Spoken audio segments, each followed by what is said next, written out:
You're listening to the Nerd to Know Media Network. Join us at nerdtoknowmedia.com.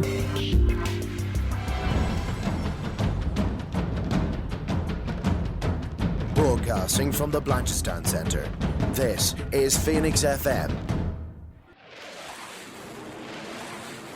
This is 92.5 Phoenix FM, community radio for Dublin 15.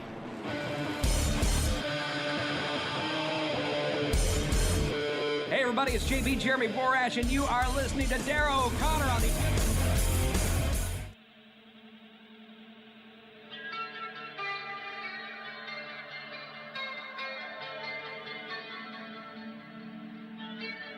Welcome to the Wrestling Rewind, the only wrestling podcast by fans who don't hate wrestling.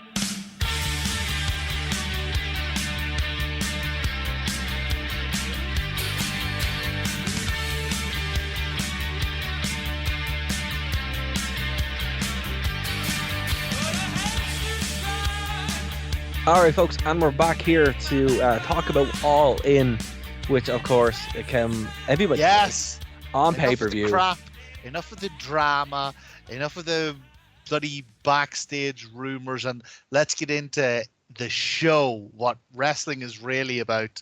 All-In, the first pay-per-view from England on August 27th, 2023.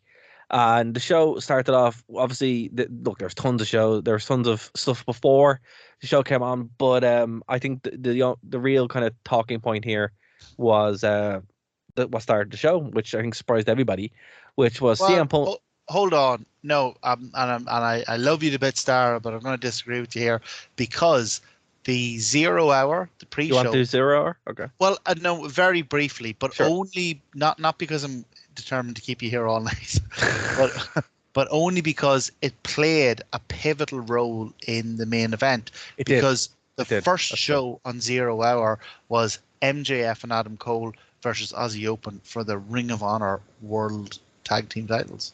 That's true. So I was going to mention that in the main event, but on the 0 hour there was the tag belt. Should have discussed that with me beforehand, Dara. But the haphazard nature of the way we do our show often renders us a crapper.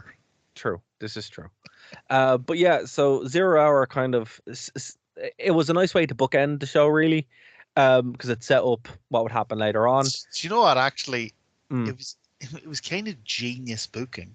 Like, so the whole point of a 0 hour or like a pre-show is to sell the main show.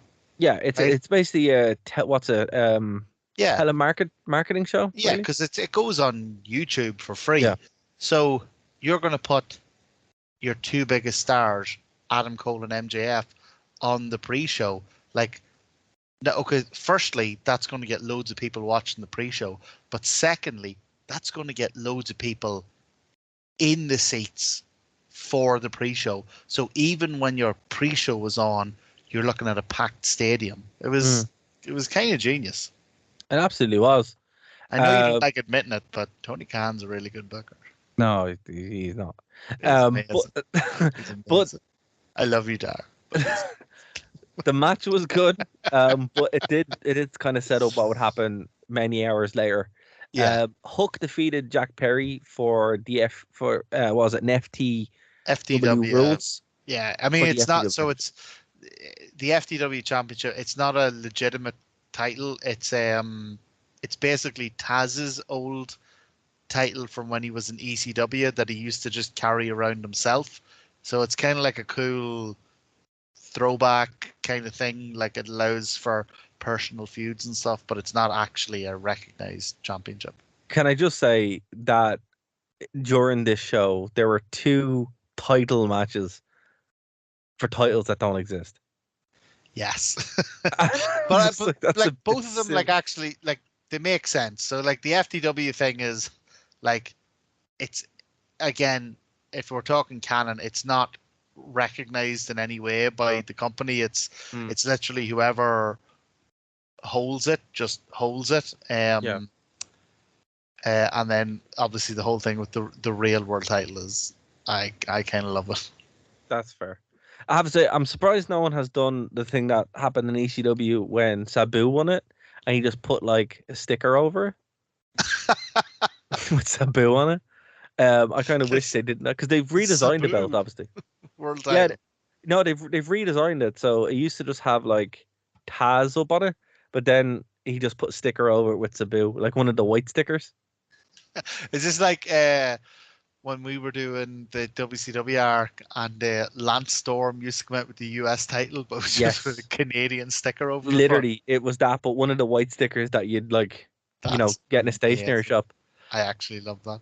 Do you know, sometimes I still dream of being a wrestler and I dream of winning the international title just so I can put a wee tricolor sticker over the Union Jack on the international title. Even my big dreams are driven by pettiness. That's fair. Speaking of petty, the show opened up. What an opener! What What a segue! I try with CM Punk, whose whole thing is being petty with the real World Championship. Which He's not even again going to makes no fight sense. me now. He's going to fight you. But yeah, so Punk defeated Samoa Joe in about 40 minutes. And this 40 minutes was genuinely a phenomenal match. I mean, Joe, it's been a while since I've seen Samoa Joe wrestle like this. This is like, Wrestle like Samoa Joe. yeah, this is like TNA Samoa Joe. And I don't know, I would say it's, a combination of he knows he probably hasn't got long left in the ring. This is the biggest crowd he's probably ever performed in front of. And also, But, I mean, it's the biggest crowd anyone's ever. I mean, apart from the poor few who were at Collision in Korea. Yeah, that's fair. But you know what I mean? It's like the crowd itself, like the scope of that is just so grand that, like, I mean, it was When the show started, by the way, now there was Punk got a mixed reception, a lot of cheers, no, a lot of boos. Punk got booed Ah, no, horrendously man. where I was. Where I was, Punk well, was booed. Where I was, there was a real mixed reception, but a lot of cheers, a lot of boos. But my God, when Joe came out, there was 90,000 people there. 89,000 of them were chanting Joe, Joe, Joe. Oh yeah, man! Everybody loves Samoa Joe. Like they really do. He's a great Ring of Honor champ. Here's the thing: why do you know why the Ring of Honor title wasn't on the line? Why was Punk's belt on the line? Do you know? I mean, that's just what the story was. I mean, I don't know if they're keeping the Ring of Honor title just for Ring of Honor pay-per-views. I assume it's because Joe Punk was winning. No, I assume it's because Joe won the Ring of Honor. It's the TV title he has, and there's not. It's kind of just a prop that he carries. There's not really that many stories around it, and I mean, if they're gonna have Joe drop the title to somebody, I assume it's somebody who's on the ascendance while he's on the way out. Right. Punk has the quote unquote real world title. He doesn't really need the Ring of Honor TV title, No, that's fair. That's fair. I was just I was surprised by it because I'm like, wait, why is this is weird, But then it kind of. Yeah, I mean, it wasn't like a title versus title thing or anything. Yeah, like it set up the winner though for me very quickly because I'm like, no, they're not gonna let Punk lose that belt. Like obviously, but he's gonna have to. I mean, it was like even without that, like let's imagine Joe wasn't the Ring of Honor TV champion.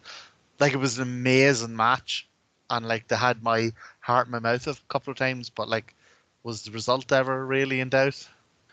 I mean, kind of. Like for one or two moments, it kind of was, but then I'm just like, wait, no, this makes no sense. But I didn't expect the Pepsi plunge. I'll be honest with you, I really didn't. It was such a cool finish, and I mean, what's great about that move is, and the way they've done it is they protected it so much, basically because Triple H didn't want them to do it, which is fair. But it's been protected so much in wrestling now that when it does come out, it is like a WrestleMania all-in thing, which is what it should be. So there's one thing I have with wrestling that I really don't like, and I wish wrestlers had like instead of finished moves, I wish they were more like Bryan Danielson, in that they had 4 or 5 signature moves, and any one of them could be a match ender. Because sometimes you'll see a wrestler do like an insane, amazing move, and then the opponent kicks out of it because that's not their finisher. That's not the finish, yeah. You know, and that really bugged. Like, I'd love to see more wrestling matches end with, like either signature moves or even just particularly, like someone getting like a DDT or a superplex just at the right time or whatever. You know, and it was like, I completely agree. It was awesome to see like a Pepsi plunge live. Completely out of nowhere as well. I mean, when it happened, I was like, oh, this is gonna be a Pepsi. Oh my god, that's a Pepsi plunge. You know, it's that moment when you're kind of like, no, there's no way you're actually gonna hit that. Because it's so well protected, not even just in that protected in the sense that nobody kicks out of it, protected in the sense that you never bloody see it. Yeah, You I know? mean, it's kind of like when AJ does the Styles Clash now. Like, it's very rare. Yeah, you're like, You know. oh, I couldn't be lucky enough to be in the audience Or the when way this happens. or the way a Canadian destroyer should be when you haven't seen one in 5 years and it happens. You're like, oh my god, you know. So yeah, I think there is something to be said for protecting moves, and this match really kind of sums up Or why it just is. varying moves. Like, it annoys me when a wrestler wins with the same move Mm. every time. Like, I would love, obviously, wrestlers to have signature moves that are associated with them, but I'd love more matches to end, you know, in a more unexpected way. Yes, I agree. You know, but So moving on from there, it was a 6-man tag team match. So do you want to go through what happened here? Because I mean, these are your boys. I don't want to speak ill of this. my. Well, would you speak ill of it? I mean, I don't like Hangman. Yeah, but there was 5 other. God damn, you're not going to condemn like an amazing 6-man just because you don't like. All right, firstly, we're on the podcast now, aren't we? Yeah, we are. What I mean, the fuck is your issue with Hangman? He's a saint. I don't like Omega either really that much. I don't Who know. are you? I don't know. I was just kind of like, oh, I'll go get a pint or whatever at this point because I just like, don't know. I understand what you did. I just want to know why. I don't know. I was just kind of like, oh, these guys are jobbers. But you know, it's just kind of, I don't know. It just didn't. They just didn't have the big fight feel. I don't know why. It was weird. Like I know I like the Bullet Club. I like love, Sting Blade, but I just it wasn't. It didn't do anything for me. I don't really know why. Like, I would have preferred to see like a singles Kenny match and a singles. So would I. I think that's what it match. was. I think that's what it was. Because for some reason, I think my brain is just automatically programmed by WWE to hate 6-mans. I don't know. That's probably what it was. Okay, because do you know what? Because I'm like, if it had been Jay White versus Jay White versus Omega, Jay I'd have Wyatt, been like, oh god, you poor thing. I know, right? If it had been Jay versus Omega, I would have been like, oh, amazing, that's class. But because it's 6-man, I'm like, yeah, it's gonna be kind of. Do you know, you're probably right there. WWE has kind of conditioned people to see multi-man matches as inconsequential. That's what it is. Weekly filler. Yeah, you know, and that's what and I think, to answer your question, that's exactly what happened. Because I wasn't, for not one moment was I able to get into it, and I now I know why. It just instinctively I was like, no, I kind of hate this. So, but go on. So I thought this was one of the matches of the night. I kind of agree with you that WWE has used multi-mans as just empty filler, but if you would give AEW a bloody chance, you would see that they have made multi-man matches like an art. So I watch like AEW 6-man matches or 8-man matches or whatever, and I'm just stunned at their ability to like book these matches out and work them so that they don't look like a load of people cooperating, so that they don't look like, you know, 2 people get thrown out of the ring and it's basically a one-on-one or whatever.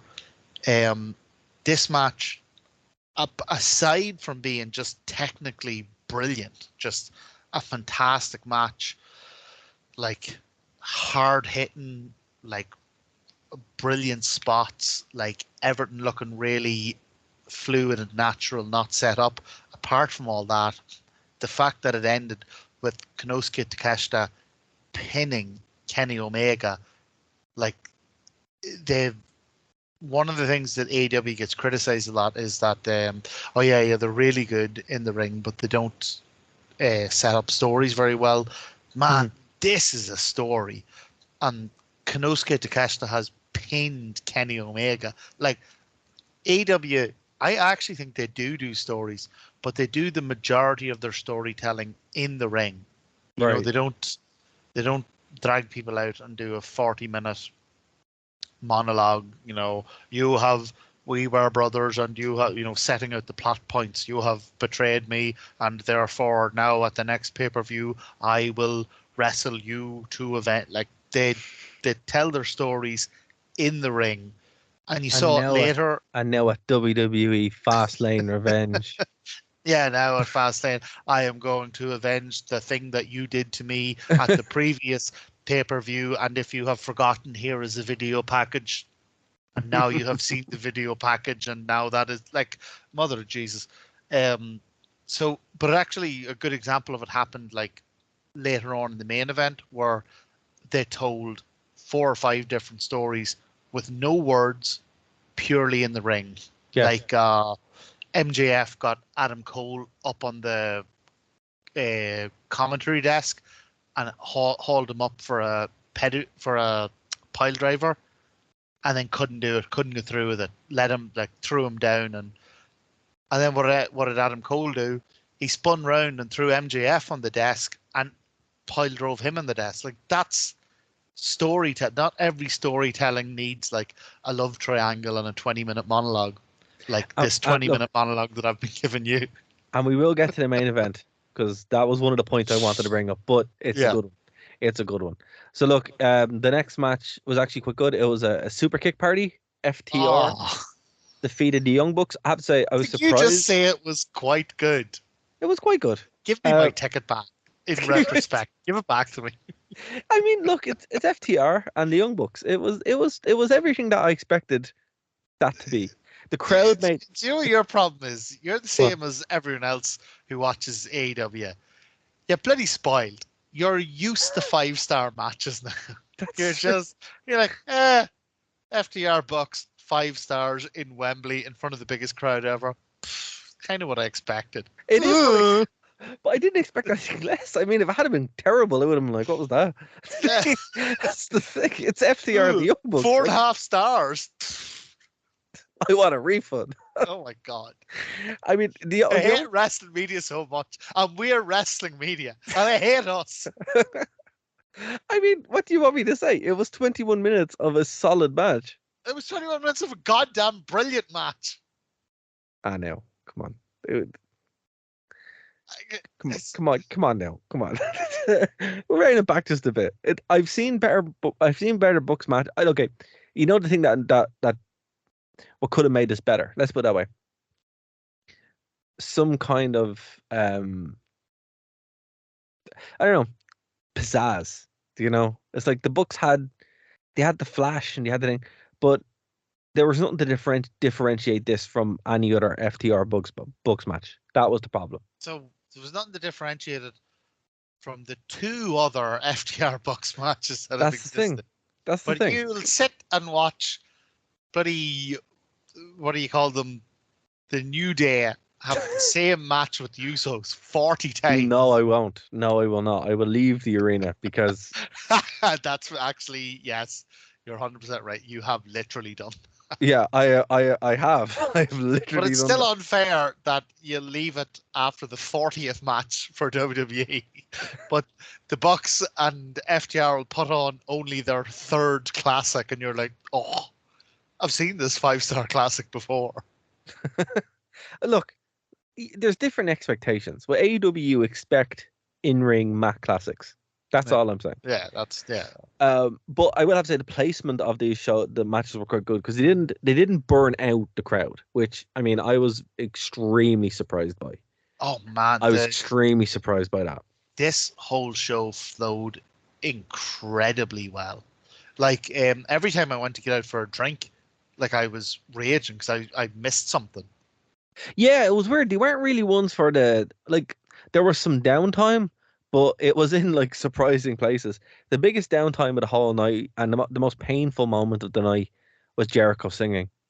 Really, that looked even worse on TV, man. It's so bad. So bad. It actually, it wasn't that bad in the arena because like everyone was singing.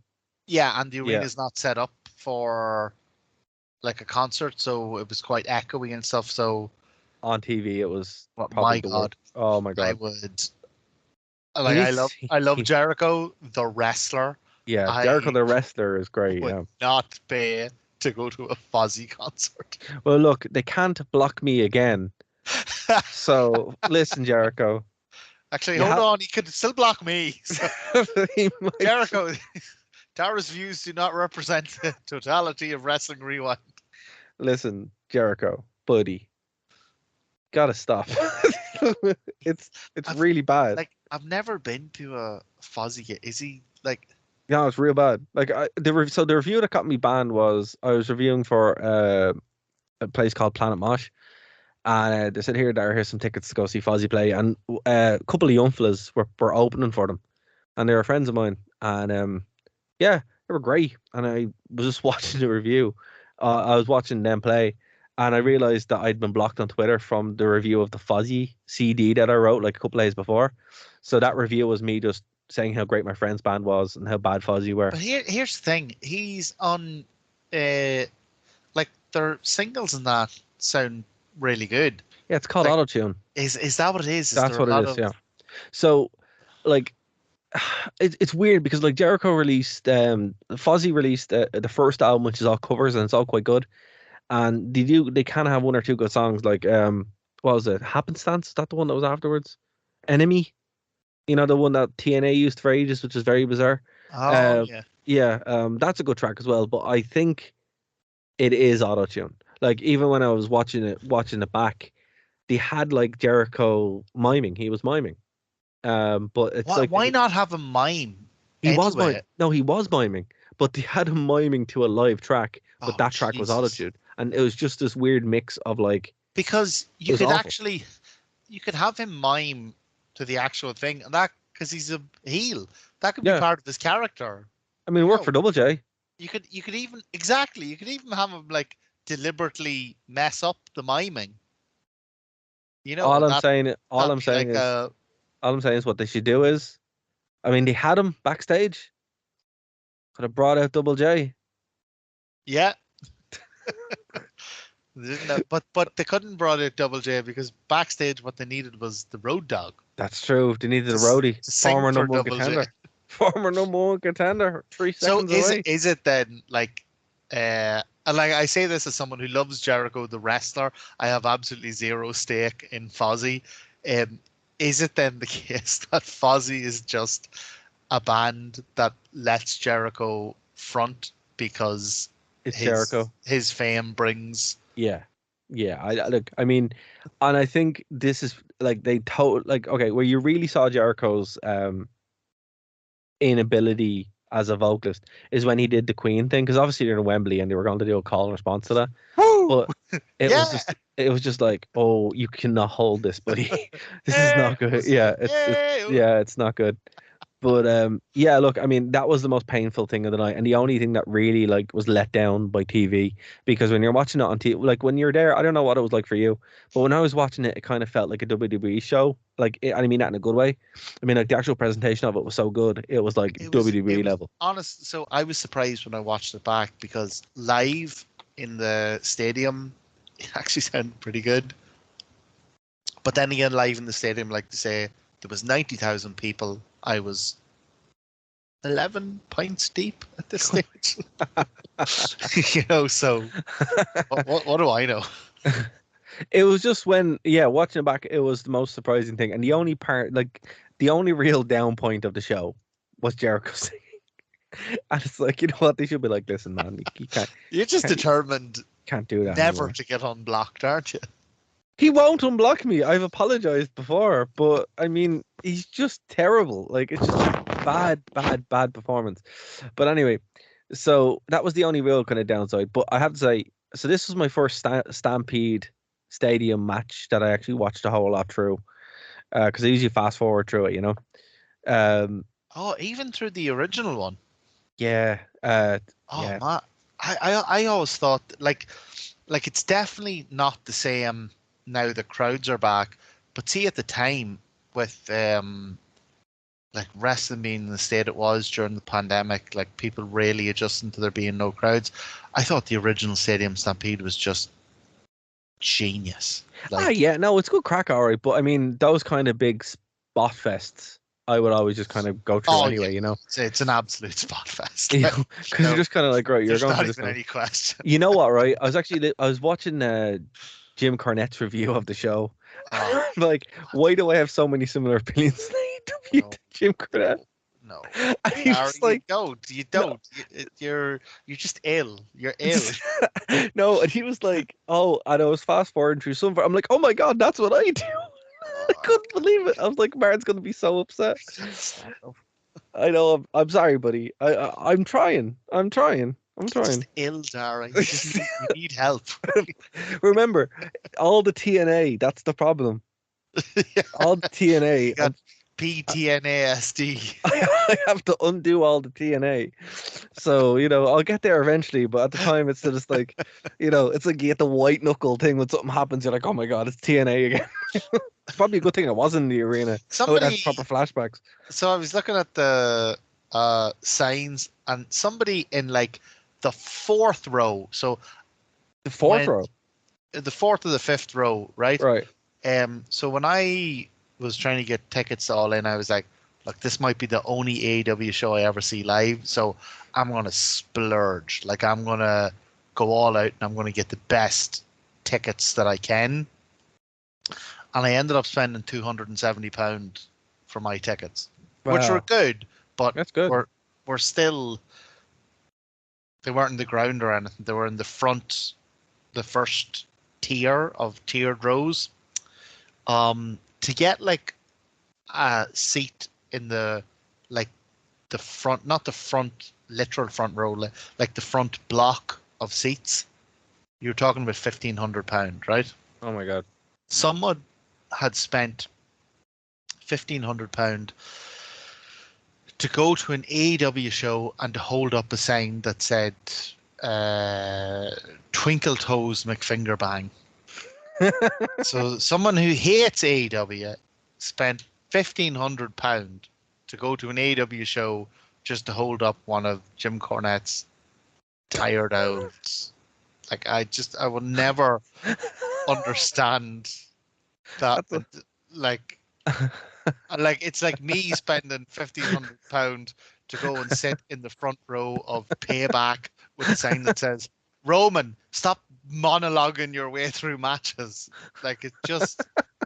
Why would you do that? No, I don't. Because No, do you know why I wouldn't do it? Because the goddamn air control traffic, whatever bunch of half-wits that they have in England who operate air control towers collapsed, and I was stuck in Stansted for 3 days, and I had to spend half my bloody wages in a shithole of a hotel. So I don't even have £1,000 to spend on berating Roman Reigns. No, but first of all, that's true. Poor Martin, he got stuck in England. But no, I mean, why would you spend all that money to just put up a sign like that? It just doesn't make any sense. It's crazy. Why would you spend so much to get in the front row of like a show of a company that you hate? Like, what? It's just bad. It genuinely goes to show. Like, I think me and you, we have pretty strong wrestling opinions. Yes, but we're not lunatics. No, I mean, I think that's pretty unhinged. Like, it's like, listen, buddy, mad. You know, it's crazy. It's like, listen, I don't know. I obviously in his head he was like, look, it's kind of like this will show them. Tony Khan will see this, and then close down business. He'll Listen, quit. the only person that Tony Khan listens to is CM Punk. Maybe if he had got here's what he should have done. He should have met CM Punk, run it by him first, challenged him to a fight. Then you go. Did you see the sign in the front row when CM Punk came out? What was it? It was amazing. It has to be in our book. Go on. It looked like, if you just looked at it, it just looked like a CM Punk sign. It had like the crossed fists and the best in the world. And then if you looked at the bottom of it, it said best in the world at being a bitch. And the dude do you know what? Actually, fair play to AEW, because the dude held that up in the front row the whole way through Punk's match, and nobody, like no security was sent down to take it off him or anything. Like he had beaten Joe and he was up celebrating, and all you could see in the background was best in the world at being a bitch. Oh man, that's wonderful. That's definitely going in the book. Oh, Absolutely definitely, yeah. You should go back and check the pay-per-view for that one, because it was fantastic. I will indeed. The lineup was weird, and I'm about to say that, right? The lineup was kind of weird. Like, but again, you already had your Bullet Club quota hit earlier on in the night. The Bucks had already have just lost, so they were kind of left a bit short-handed. It was really cool. Like, I really like the Best Friends. I think they're gas. I'm 100% with you. I do not get the hate, because I don't understand it either. What's wrong with the gimmick's great, and they're actually both really good wrestlers. They are. They're phenomenal wrestlers. Fucking neither of them's going to win the world title anytime soon. But that's their gimmick. They're like both really good. They're like Boogly. That's what they are. They're proper Boogly. But I think they're above Boogly, because have you ever seen any of they've done 2 parking lot brawls. Have you seen either of the parking lot brawls? I have, yeah. They're amazing. Yeah. Like, Penta was there. He was a good call, because, I mean, Penta's class. Yeah. Eddie Kingston made sense, because, he is actually legit heat with, like, a lot of the roster. And pairing them there with, like, Moxley and Claudio. Look, it all made sense. It was a very, very well put together match. Yeah. It wasn't the best match in the world. No, it wasn't supposed to be. Absolutely not. It was a way to be plunder nonsense. Exactly. That's exactly what it was. It was plunder nonsense. It had the big spots in it. Again, Moxley. Listen, his wife is she must just live in terror. She must just live in terror. My heart goes out to her. Whatever Moxley goes every time. Every time I'm like, that poor woman. Whenever Moxley goes to do a match, Renee must ring him up and go, "What time's your match on?" And he says 8 o'clock. And at 7 o'clock, she takes 2 sleeping pills, and then wakes up at 10 o'clock. And Moxley rings her and says, "I am alive." Yeah, because it's just like the worst part is he's a lunatic. The worst part about it is she knew exactly what she was getting into. And it's like, okay, I mean, maybe, but every time, like, you're just like, that poor woman must just live in fear, because what he does to his body is he's an absolute lunatic. Insane. And do you know what the best part is? Is that he does all this to his body, but at the same time, he was like, "Oh man, I had to quit drinking. I was killing myself." What? He's like, "I'm gonna staple this in my." Okay. No, quit wrestling. Start drinking again. Quit wrestling. The worst part about it is he's a millionaire and doesn't have to do any of it. But he'll just go, "I know what I'm going to do. I'm going to roll in glass." This is again why I love AEW, because it is full of people who, for better or worse, just love wrestling. Yeah, that's like you've all heard the story of Mox when WWE sent him his offer of a contract, like his renewal offer. He says he didn't even open it. It was like tens of millions. He says he didn't even open it. They weren't letting him do what he wanted to do, so he just left. And now he's getting stabbed in the head. Do you see the thing with the wooden skewers? Yeah, that was manky. That was terrifying. What is that? I don't know. I don't know which is worse.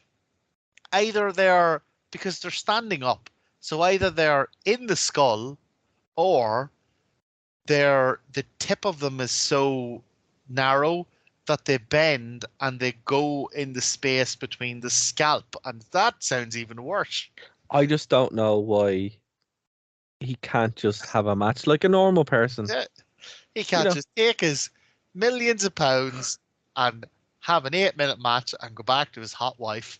He just doesn't. That's it. Shit. He's like, no, I need to roll in all the glass, stab No. myself in the head, bleed everywhere, get concussions, and worry the hell out of my hot wife. Yeah. It's like, But it's why wrestling fans love him. It's why I love him.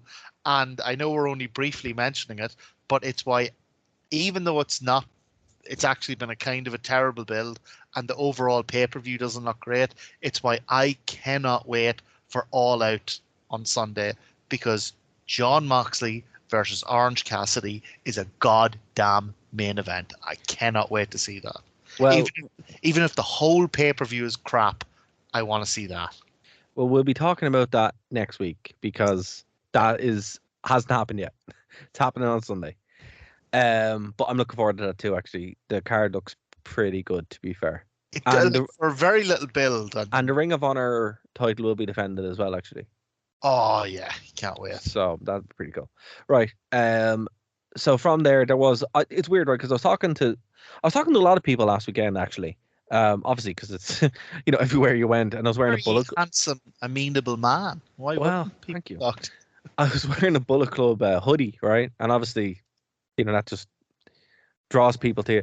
But, I was talking to a bunch of people about the show, and they were saying that this was the down point for them. Saraya, Shahida. What? Yeah, I know. I was shocked.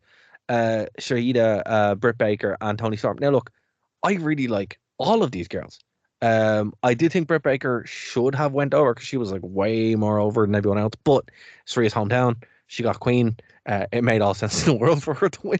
Yeah. And it was her moment. But I don't understand why people didn't like this. It was even weird. setting that aside, like, okay, so look, there was very legitimate criticism of the build to this. So yeah, I will give them that. Actually, that is very fair. So women's match it wasn't built great, but I thought in this match they not only had technically it was just a brilliant match. It was really hard. They really laid it in. It was really hard hitting. It was really well structured in that, the way some way 4-way matches can be a little bit like triple threats, and that they tend to devolve into two people getting thrown out of the ring and they just lie outside the ring for 5 minutes while basically. No, I thought this was brilliantly structured. But what really got me about this match was, again, back to how AEW does their storytelling in the ring. You had 4 women in this match, and Saraya is the one who won the world title, but every single one of these women came out of this match looking better. So you had Toni Storm's new character. By the way, this 1920s diva thing she's doing is incredible. She came out of it with a whole new story around the breakdown of the Outcasts, and Ruby Soho interfering and her telling her to stop, and Saraya telling her to stop. And then Saraya winning the world title. You had the whole thing with Britt Baker. Britt Baker was in there, even though she didn't win the title. She was the one who was pushed as she was beating everybody. She had everybody in the lockjaw. She had all the matches won. Hikaru Shida came out as the absolute unbeatable champion. She only lost when I can't even remember how it ended, but it was Britt Baker had her in something, and then Toni Storm Saraya rolled up Toni Storm, and that's the only reason that Hikaru Shida didn't break it up or whatever. I thought this was unbelievably structured for a company that is rightly criticized about the way it handles its women's division. I thought this was just the best bit of business I've ever seen. Yeah, no, I agree. I was deeply shocked when I heard people say that. I was like, what match were you watching? It Because I was, really enjoyed it. yeah, it was fantastic. And like I say, even if you take out the like all the story elements of it, like it was brilliant four-way match. Like it was, yeah, it was honest to God, it was one of my highlights of the evening.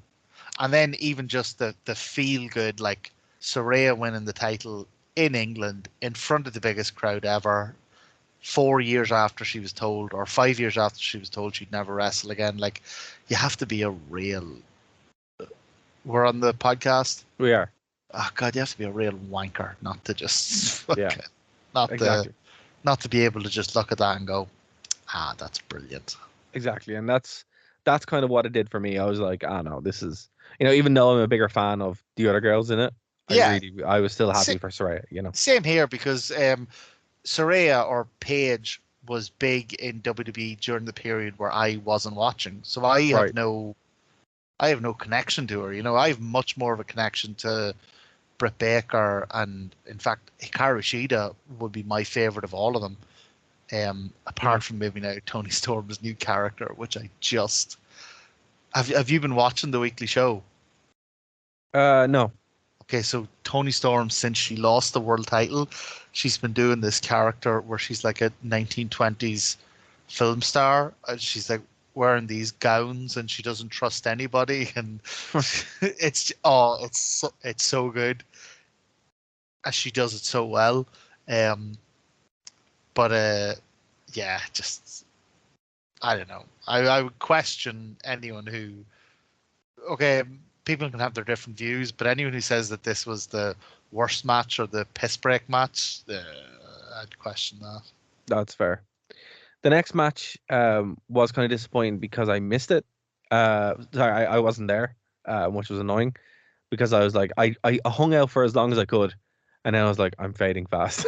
Oh. So by the time I got back to the hotel, it had just finished the Saraya match, but I did manage to catch the rest of the show. And man, Sting coming out to the WCW, like his WCW music, Seek and Destroy. I was like, oh, you pack of bastards. That would have been so cool to be there live. No, So I was quite annoyed. I'm not going to not lie. only that, but Metallica, I mean, it's between them and the Pogues, but Metallica is my favorite band, and Seek and Destroy is one of my favorite songs. Oh man, it's killer. This was a huge moment for me. I was just losing it. Tony Storm's character, actually, I just looked it up. That I'm all over this. She might be my new favorite women's wrestler. Oh, but you got to look up her. Don't even bother with her matches are great because she's a great wrestler. But Yeah, you just yeah. got to look up the promos. No, I'm all over this now. Oh my god, this is the best thing actually ever. It's amazing. Man. It's amazing, isn't it? Why hasn't this been done before? Isn't it mad? Yeah, you it's so absolute obvious. genius. It's such a good character. Oh, that's brilliant. Fantastic. Sorry, go on. So Sting coming out with like completely unexpected. You have to hold on. WWE are cheap as all hell when it comes to stuff like this because they could have done that with Metallica. Like again, Sting versus The Undertaker. You could have them both use Metallica music. It would have been great. Silly question. So WWE, they're literally, they must be one of the richest companies in the world. Like between their TV deals and their Saudi blood money and whatever else. Why will they not just pay bands for music? Man, I have no idea. I genuinely have no idea. It baffles me. Do you know what I think? I think it comes down to the same reason that they won't let wrestlers use their names. I think it's that they don't care if something is recognizable or good or whatever. It's they just want to own it, and if they don't own it, then they don't care. Yeah, I think that's what it is because the crowd popped for it anyway, even if some didn't know that was Sting's music. Yeah, everybody WCW. Seek and Destroy, like everybody. Yeah, everybody knows exactly. Yeah, so it was a nice deep cut, but also it was just a cool arena moment. What an anthem! Absolutely. 90,000 people screaming, "Such a hit! seek and destroy. Exactly. Like Oh, it was God. very cool. Darby Allin, look, I'm not a big Darby Allin fan. I personally don't like him. I need to dissect your brain. No, It just no, baffles me. no, no, and I'll put it into I can put it Was into there one someone moment. in TNA called Barbie Ballin that really No. upset you? No, I can put it into one moment, right? What is it? You know when he goes off and does the coffin drop and misses? Yeah. Yeah, that. He's just unsafe. And I'm safe for himself. And I'm like, listen, Yeah, buddy. but that's his whole thing That's is no, that that's he's, that's not the thing. Listen, he's gonna be crippled. yeah, That's but not fun. And then that's his he'll whole that's not just wrestling. That's like when he does his skating and his stunts and all I that. know, but he like there were loads of kids wearing the shirt and looking up to him and dressed like, and I'm like, listen, buddy, you Yeah. need to be a better role model, you know. No, So I, he's doing a more subtle MJF. He's just going, fuck them kids, but but in a more subtle way. I don't know. I don't know. And also, Christian Cage was out there, and Oh my! I'm loving this gimmick. It's the best gimmick Listen, ever. It's the best I gimmick need ever. you to lead me Oh, through at some stage Christian Cage and TNA he is because he is the greatest he wrestler of all time. is one of my in the past year. He has become one of my favorite wrestlers. I can't believe like again, and you know, this is what I'm saying. It's why it's frustrating for me with AEW, right? Because I'm like, oh, they're a Christian Cage guy. I'm like, I know. I know. I've known for 15 years. It was all in TNA and nobody saw it. Like what he's doing now is like he's just amazing. Like his He's walking around with Luchasaurus's belt. oh man, it's so gas. Like calling the himself whole the champ. the whole father gimmick thing is hilarious too. Um, Oh, it's he's just amazing. literally. So for anyone who doesn't know, he's like exclusively having feuds with wrestlers whose fathers are dead. It's so horrible. He's such an asshole. You probably missed it because you don't watch the weekly show, but he did a promo. I think it was 2 weeks ago, where his family was in the audience, right? And that was like kind of like, oh, it was done so well because it was like an attempt to humanize him, but it was obviously like a really false attempt. Like it was deliberately done that way. So he was backstage with Luchasaurus and himself, and he's there holding Luchasaurus's belt.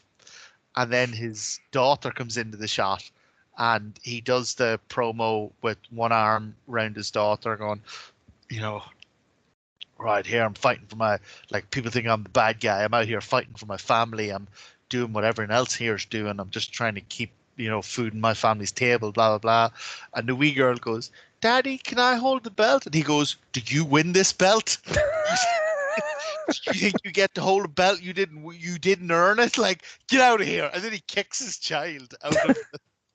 Oh, you're honestly, I think part of the reason that you don't appreciate AEW as much as I think you would is because you don't follow it week to week. I honest to God think like I said to you earlier, I'm not going to pretend Dynamite or Collision are perfect, but man, there's so much stuff there that you'd love. Oh no, well that's the thing. I mean, like what they've just like when AEW's cooking, like this match specifically, this was a TNA match.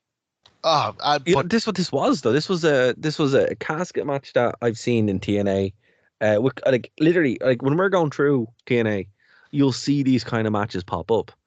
And it's just like Christian Cage and Sting had their two best career runs there. Yeah. But like it's great. Like I'm watching the show specifically on television as well. It's like the production value is so much better than TNA. It's like it is like WCW, modern WCW, and I mean that in the best possible way. I don't mean that as a dig.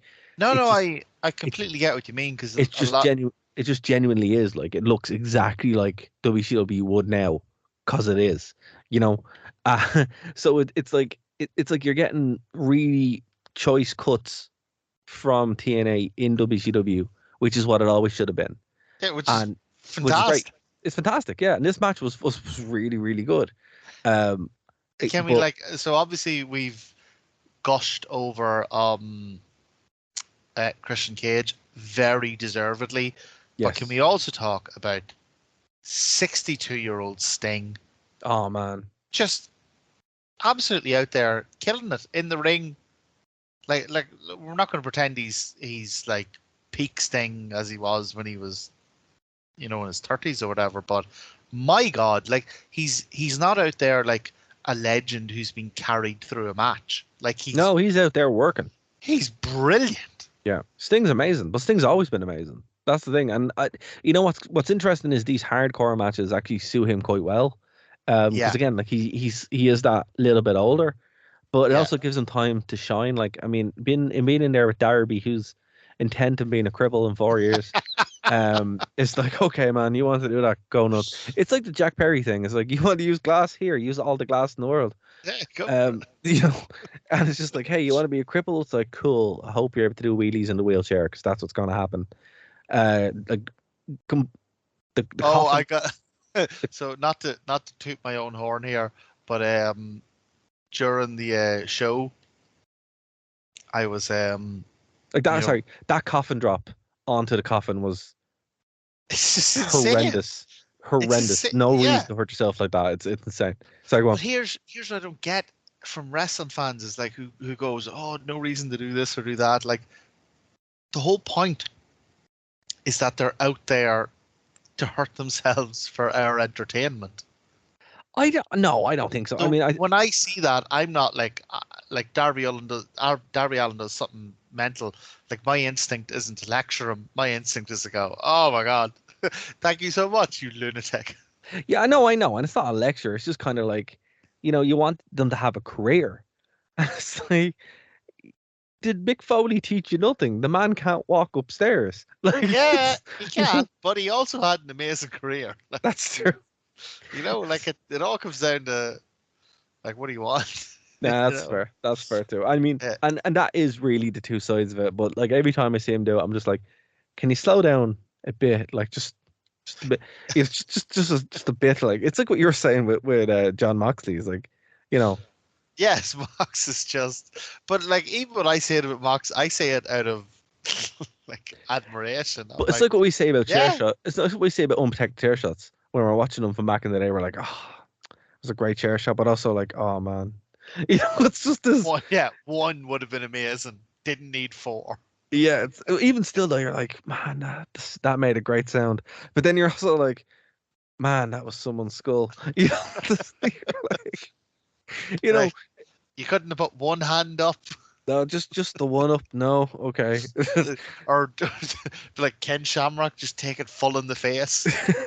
Ken Shamrock was like, no, it's fine. My nose will protect me from the blood. Oh man, my anger will protect me. Yeah.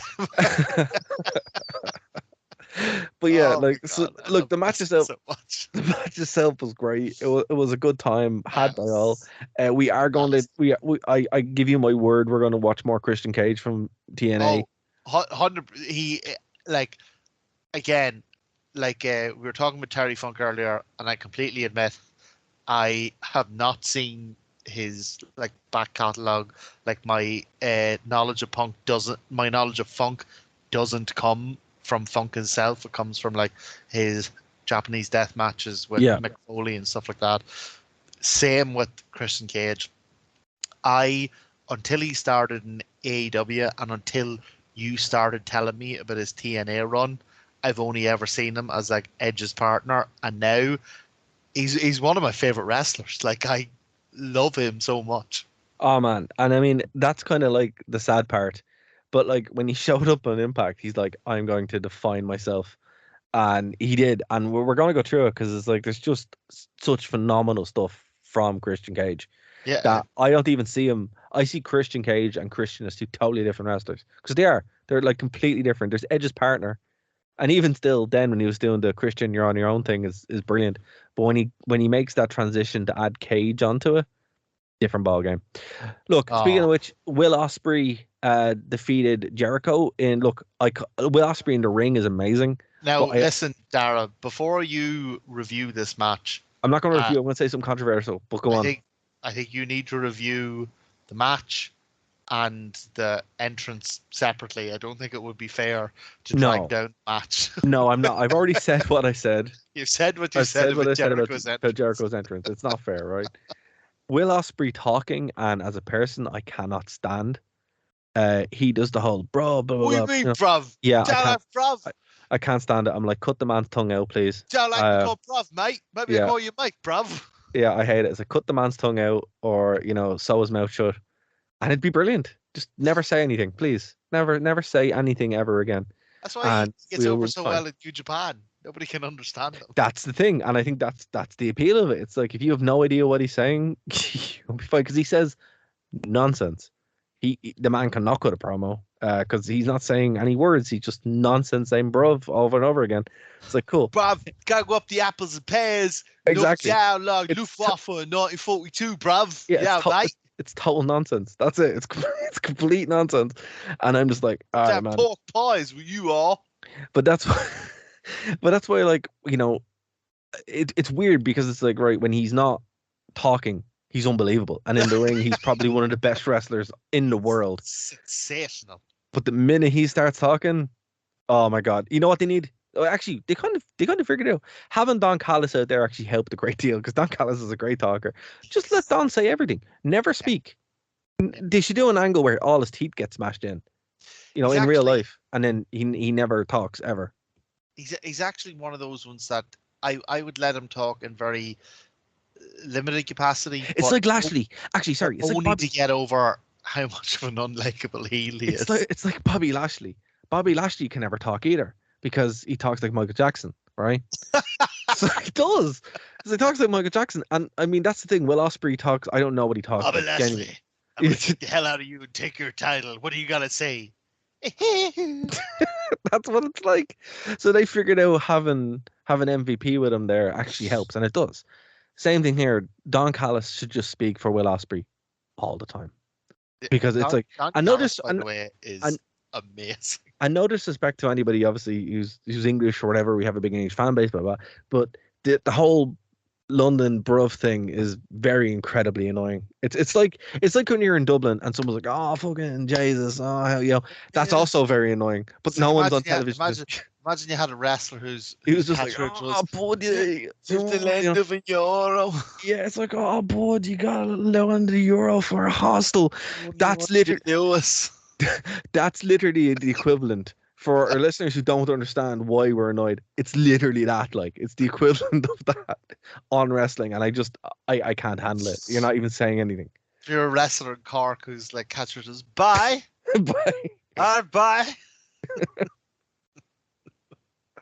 Yeah, when Becky forgets herself and her North Dublin accent comes in, it's not even that strong. Like, yeah, and there's a reason for it, because it just bugs people. And yeah, Will Ospreay's accent annoys me. And it's not even wrestlers. It's I found it with all Irish celebrities in the US. Do you ever notice that they all have to, like, even if they slowly, if they keep their accent, they have to slow it way down. Yeah, you have to, because it's so quick. Even McGregor does it when he's like ripping into someone and taking the piss out of someone. He like slows it way down. That's because Irish people speak really fast. Do you know what? I think we're just blessed with the ability to speak faster than other people can think. Fair. That is fair. But look, I mean, it's not. It's bullshit. But it sounds. That aside. So with those two provisos of Will Ospreay and Chris Jericho, actually, ironically, ironically. Well, I know I know you don't want to, but I know you're building up to saying some nice things about this match. I am. Just rip the Band-Aid off, Tara. No, but funny enough, the same problem is the voice here. That's the problem here. If you put this on mute, you're good to go. But yeah, so we're just gonna park that there and put that there. So if there's any takeaway from this, it's like wrestling good, voice bad, right? And once the bell rang and we were into this 14 minutes, it's probably one of the best Chris Jericho matches I've ever seen. I could not believe it. Genuinely. And I mean, look, I think that Jericho has kind of slowed down a very bit, because obviously, I mean, he's getting up there, right? but he was doing stuff in that ring that he hasn't done since ECW. I could. I was, honest to God, expecting, not even expecting, I was hoping that this would be like, man, I don't want to sound like a dick. I was kind of hoping that this would just be not embarrassing. No, Even I mean, he's in there with Will Ospreay. Yeah, He's even in there if with it Will wasn't, Ospreay. but even if it wasn't good, I was just hoping that, this would just be like not embarrassing. It was fucking fantastic. Yeah, but he's in there with Will Ospreay, and Will Ospreay is genuinely Will one Ospreay's of amazing, but the best wrestlers of all time. I don't think Ospreay could have done this on his own. I think No, he couldn't have. Jericho But I mean, has, like you say, changed his style. I mean, absolutely and expectedly, but has because changed he's getting it in a L way now. that really suits him. Like, Yeah. I was honest, and like you say, I'm a big Jericho fan. I'm a big AEW fan, and even I was taken aback by how fucking good this was. Yeah, it was unbelievable. I mean, it wasn't. It was unbelievable that they managed to pull it off and actually Yeah. retain. Like, the crowd were into this pretty much from the get go, because having a little sing song is always a good thing. But at the same time, I was still shocked that with the crowd being so into it, they were still able to, calm down and enjoy it, because it was a slower paced match than also I was expecting. It had these really kind of fast segments, and then like really cool. Like, as I said, Jericho really wanted to go, well, I can still do this. Did he hit everything? No. But that's he hit a why lot. I think this style of match still works. Actually, it goes back to the Punk Joe match, because like on a wrestling show, not every match needs to be the same. And No. AEW has more than enough guys who can go 100 miles an hour for 12 minutes. So it's actually a nice change of pace when there's a match like Punk or like Jericho, where it's a wee bit more methodical, a wee bit more, not to set you off, cerebral. But like, you have that kind of 3-ring circus approach to wrestling, where it's all right if you didn't like the luchadors, you like the strongmen or the strongmen, or the you like clowns the or whatever. You like the technicians, or you like the old school grapplers, or you like the hard hitting, New Japan guys, or you like John Moxley actively trying to commit suicide in front of his wife. But yeah, so that's kind of what this match was. It was 15 minutes of one of the best matches you'll probably see this year. I was stunned. I couldn't believe how good it was. Well, I mean, yeah, it's still crazy. Like, it really is. And, I have to give credit to two of them.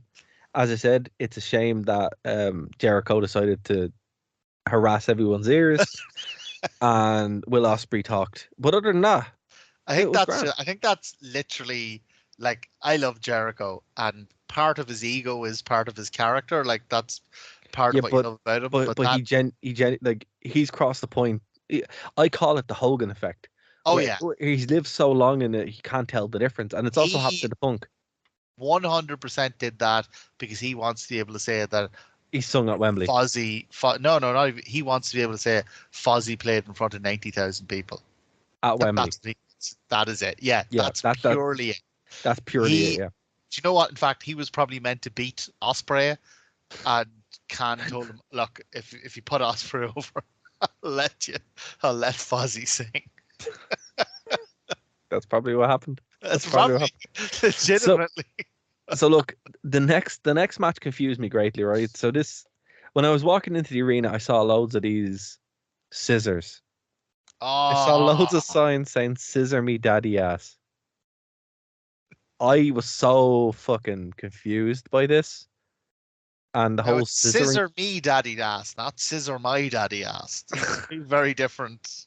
So I was so confused by this whole thing that I had no idea what it was. And, I was just like... Have you any idea of the background?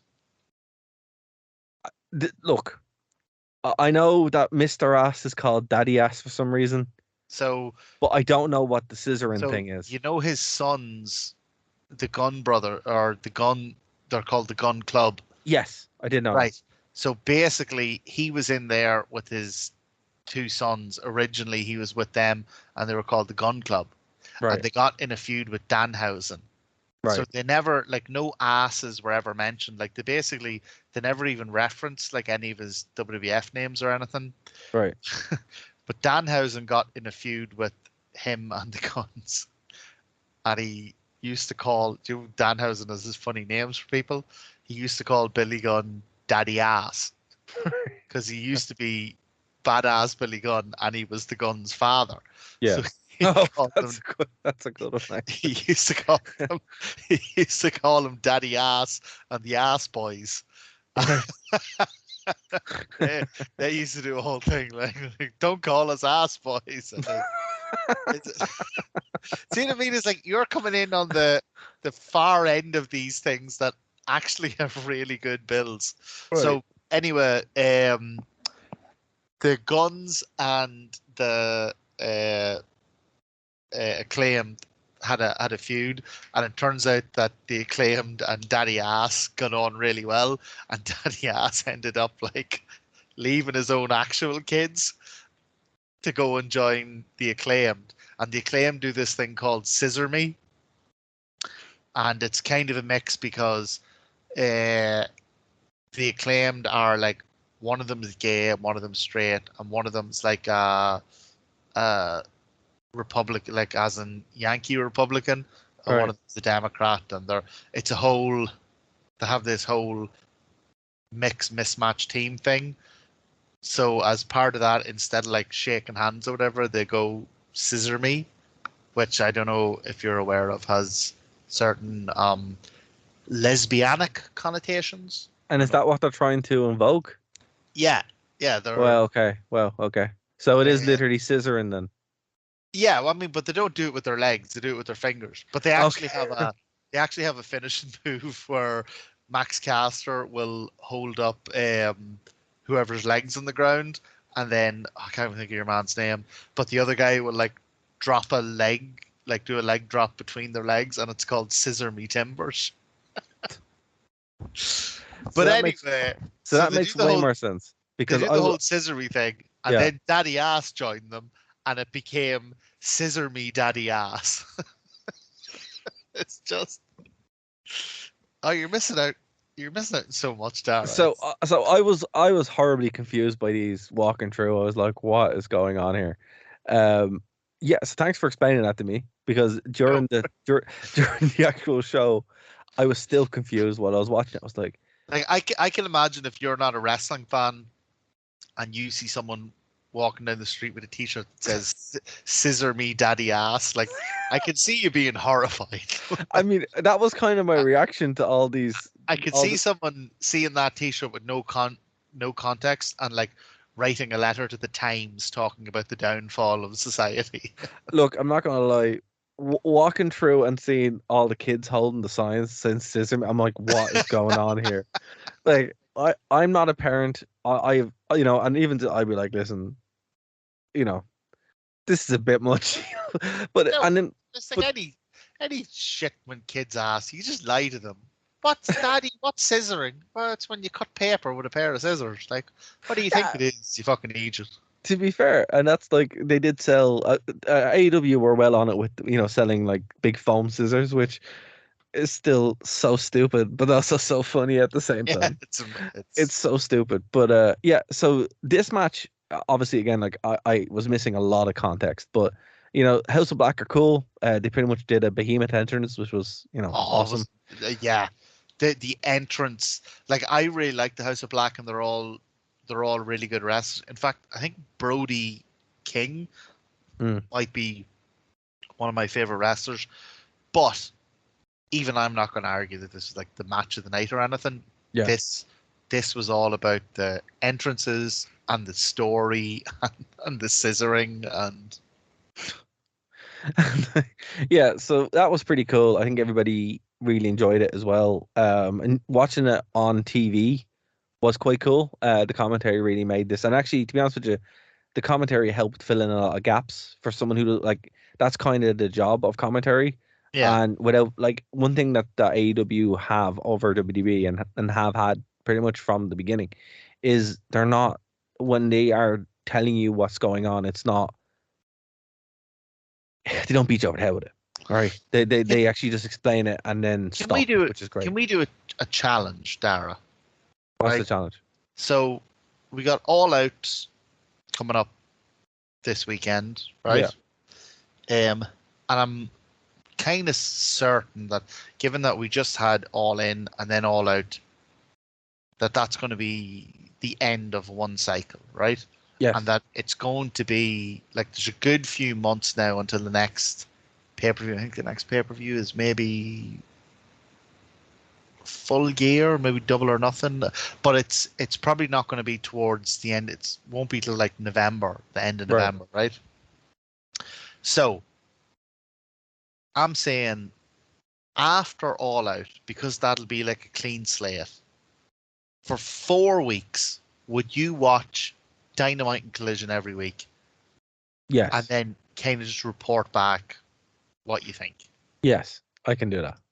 Okay, because I think that'll be an interesting experiment, because that'll be post pay-per-view. It'll be like a clean slate.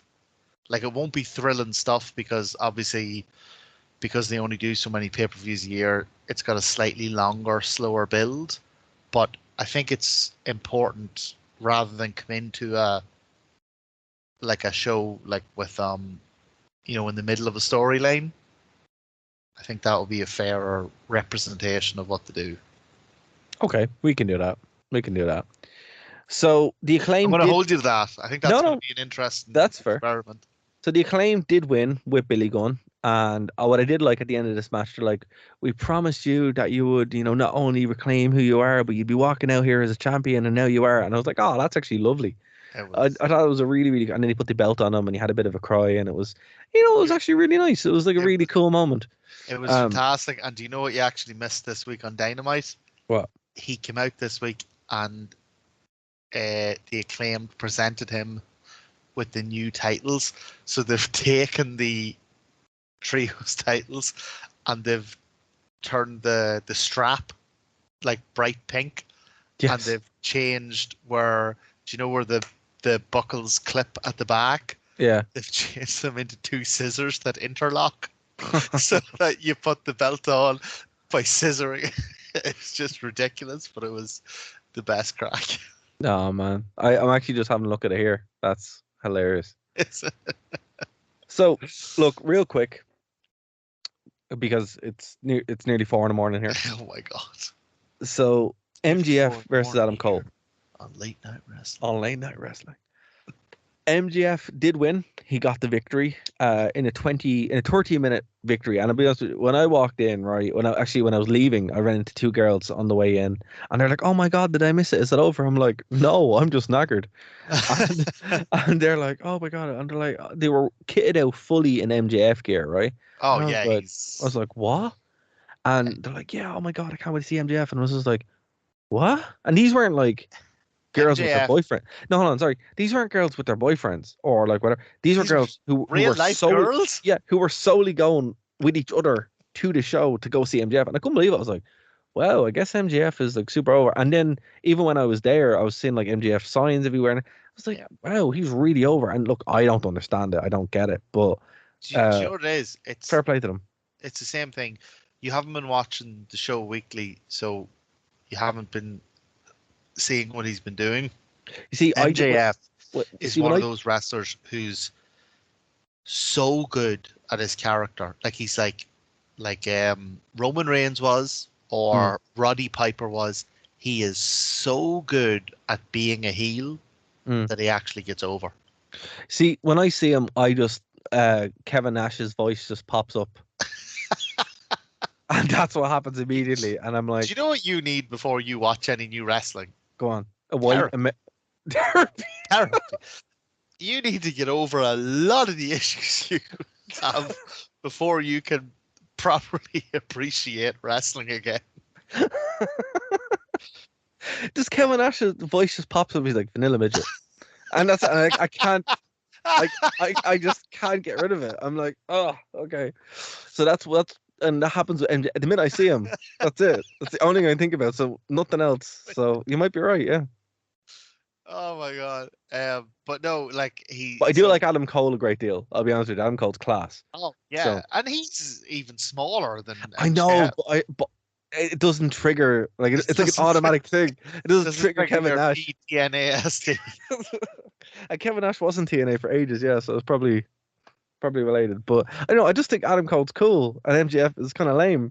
But you know, I know you're dying to go to bed, but no, go on, talk. I I'm want you to just gush. waiting. I want you to gush about this. Go on. This was not just an amazing match. Like we briefly touched on it earlier about how AEW do their storytelling in the ring. This was a masterclass in storytelling. In like it would have been so easy in this match to do like the breakdown of a friendship and the betrayal, and the one of them wins by cheating with a low blow or whatever. But AEW, the balls on them to do this match where they both kept turning on each other, but when it came down to like really like genuinely injuring the other person, they both stopped. And then even when the person won, the person who won almost felt guilty and went to console the person who lost. And they have these ROH tag titles to like complicate matters further. And this is the best storytelling that has been done in wrestling in years.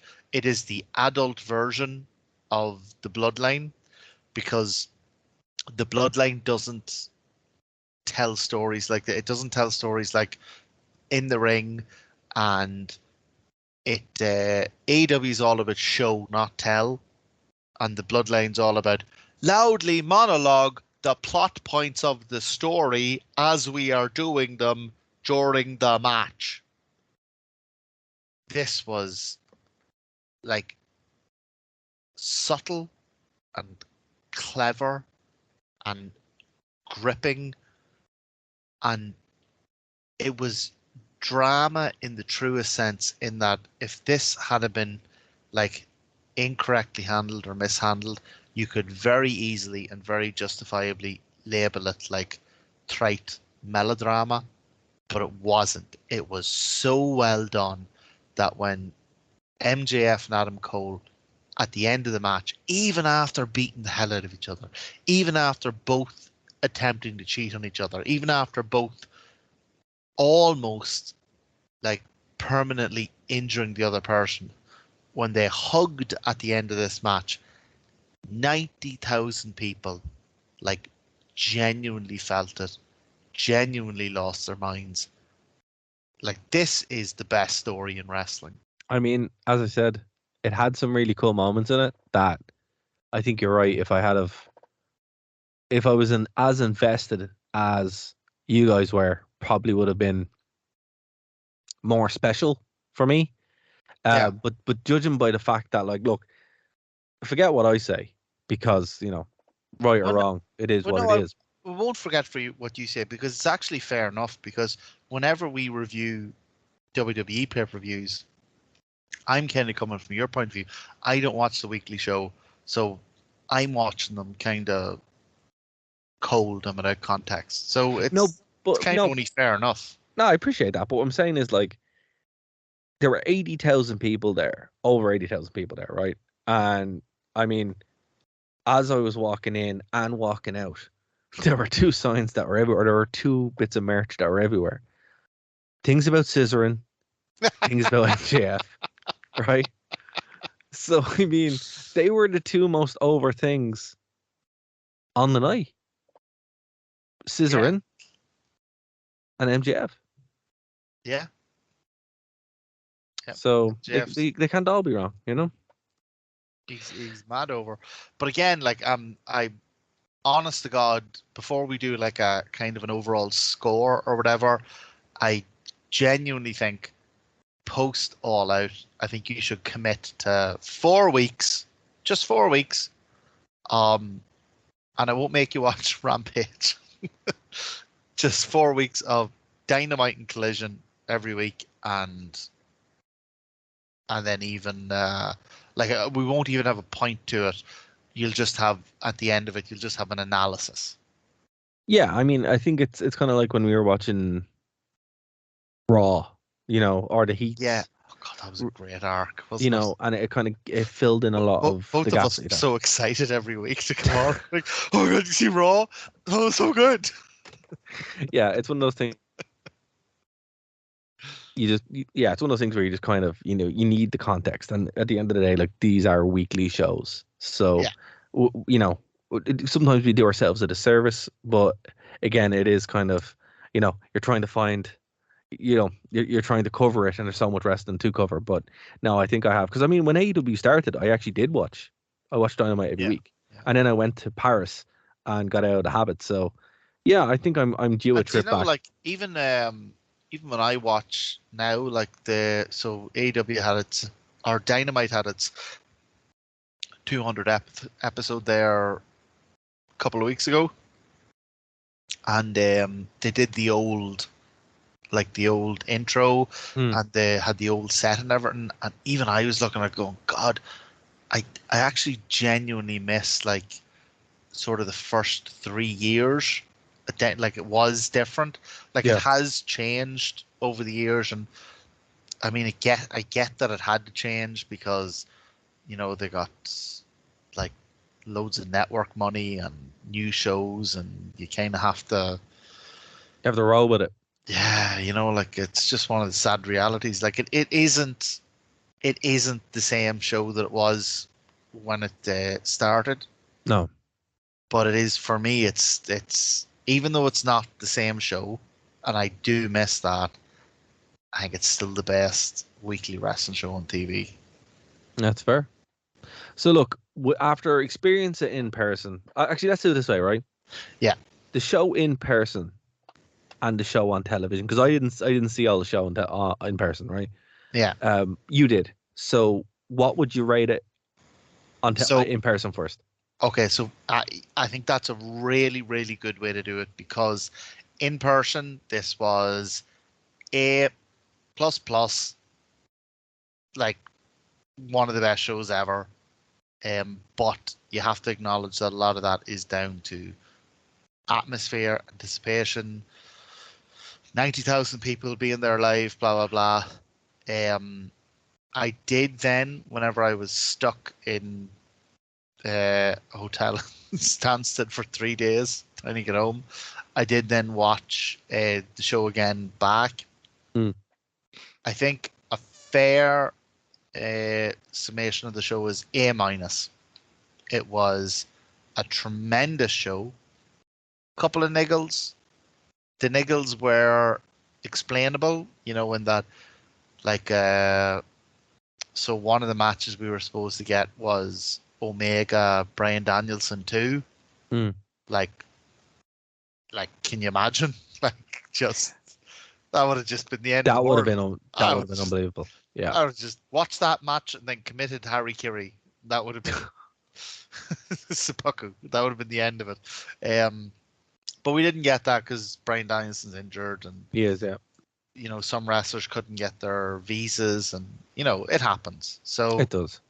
but even if a niggle is explainable, it doesn't change the fact that we didn't get those matches. So I thought it was a fantastic show. Just short of like all-time great, but I think A minus is fair overall. Okay. And what about on television? No, that's like live. I would say A plus plus, but on pay-per-view, I would say A minus. Okay, that's fair. I think that's a fair assessment. I'd give it a strong B. On television, I think in person, again, it's unlike anything ever. It's amazing. Yeah. Like, the experience, it's just unbelievable. It's ridiculous. It really is. Just like, there were certain things when you're looking down, and the crowd, like, around the ring, were like vibrating. It actually Never seen that before. It kind It of looked goes like to a suit. show, like, because we don't really get it this side of the Atlantic, because we don't get like No, wrestling. we don't get it. That. No. But it kind of goes to show how, like, you can be watching like a WrestleMania that's kind of terrible, and the crowd's going wild. And you're like, Why? This is no shite. Exactly. Yeah, and I think a lot of it's got to do with the crowd. Yeah, yeah. But You know? but they're live and they're seeing the entrances alone were amazing. The fireworks were amazing. The like you say the music, like when Sting came out to Seek and Destroy, like that could have been the worst match in the world. It wouldn't matter. Your memory of that will be amazing. You know, so There's a cool sign on AEW apparently, and it says CM Punk, no flips, just fits. best in the world, being a bitch. That's going in the book. I swear to God, it's going in the book. It's too good not to. Oh, brilliant. Yeah, Punk, Being sort a it bitch. out. Like, come on. You're on a multi-million-pound contract. Fucking shut up. Do your matches. Like, just shut up. I love you, but shut the fuck up. Do your Punk. wrestling. Just pretend to fight and go home. Yeah, That's you're all a you gotta fucking do. wrestler. You're not a fucking diva. You're a goddamn wrestler. Just wrestle your matches. Sorry. Oh man. Sorry to be so harsh with you. And I know you're a fan. I know you listen every week. But just do me a favor and shut the fuck up and just fucking wrestle. That's all he has to do. And then go home and spend his And then millions go of home, dollars. spend your money and ride your hot wife and pet your ugly dog. Do whatever you fucking want. But for 20 minutes a week, will you give me one fucking match? For the millions you're paid, you fucking dickhead. Just give me one fucking decent match. You know what they should? Do you think like they just have a contract with Punk where it's like, listen, no fights, no being a dickhead, or you don't get paid. Yeah. There you go. Yeah. It's called the Irish just be sound. Sound. Just be sound. Like, Just you be don't even have to have good matches. Just be sound. Right? Oh man, he's a funny guy though. But yeah, I'll be honest with you, for the experience alone of while the match is going on, the two lads beside me are talking about the backstage drama as it's happening. A plus experience. It was hilarious. My only regret I is find that so upsetting. But again, it's because I'm invested in the way you aren't. I was just my day, like as soon as that happened, I went off and bought a bunch of You were CM loving Punk it. merch.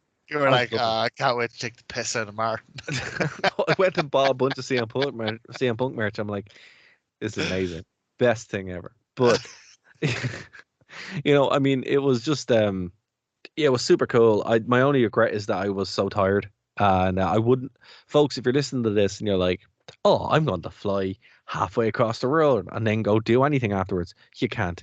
You really can't. All you want to do is go to bed, and unfortunately, that does win. No matter how much you don't want it to, even when it's on a historic wrestling show like this. This show is actually a must-watch. It's brilliant. I can absolutely speak to that because even though I'd only come from Ireland, it's like an hour on the plane. Dara had come from the US, and see when I got back from All-In, I got into the hotel, into bed with a bucket of KFC, and I didn't even have the energy for a wank. I just felt a limp dick in my hand, straight asleep. We're on the podcast, aren't we? We are, yeah. Oh my god. Let me know if you want me to take that out. If you want me to take that bit out later. I deliberately said that. That's I know fine. what I'm doing here, Dara. I act like I'm a clown, but I'm a goddamn professional. I deliberately said limp dick to all these people. Oh my god. And on that lovely image, folks, we are going to end. And on that bombshell. Speaking of which, it looks like the Disco Inferno wants a Japanese heel faction in WWE called Pearl Harbor. Oh my god. Oh my god. Do you know what? I'm so talking about being sick of CM Punk, right? Never mind that. I'm sick of Disco Inferno. Do you know what? Tony Khan should give him a job. 1 week, get him in a ring with John Moxley and just have Moxley murder him. Just murder him. John Moxley isn't fucking New Jack. No, he has to go to assassinate people in the ring. I think if you showed Moxley a list of Disco's tweets, Moxley go, all right, I won't kill him, but I'll bring him as close as I can. Get me my staple gun. Get me those weird wooden spikes that go into my scalp. How do you think he got that through airport security? I think he killed a load of airport security staff. Oh, imagine being like the runner for AEW. I mean, like, all right, yeah, we have the ropes, we have the ring. No, and, do you know what he did? The skewers. No, do you know what he did? Go on. He got off the plane, and as he was coming off the plane, his music played. Right? Right. So all the security staff were looking at the entrance, like the doorway of the plane, but obviously he never comes out through the doorway. So the security were all looking at the entrance, and he just sort of walked out of like baggage claim. Ah, very clever. Do you know the way he like walks out through the audience? Yeah, he just goes out through the belt. Yeah, he just went out through baggage claim. That's what it was. Oh man. So look, we're gonna leave it there, folks. Next week we'll be talking about WWE Payback, and we'll be talking about All Out, which is happening today, Saturday and Sunday, respectively. Oh, God. So It's 10-4. wrestling never ends, and neither does this show. So we will be back next week. If you haven't gone over and give us an X-Pac Euro or X-Pac Pound or X-Pac John Moxley, we appreciate all of them. And yes, if you are, what's your man's name again? The Coffin lad, Darby Allin. If you're Darby Allin, just tone it down a bit, Darby. You know, come on, don't. Just Darby Allin, put us in your X-Pac will. Exactly. Martin, have you got anything to say before we wrap up? Yeah. This is Late Night Wrestling with Dara and Martin. Good night. There we go. Bye, folks. We'll talk to you next week. Keep her left.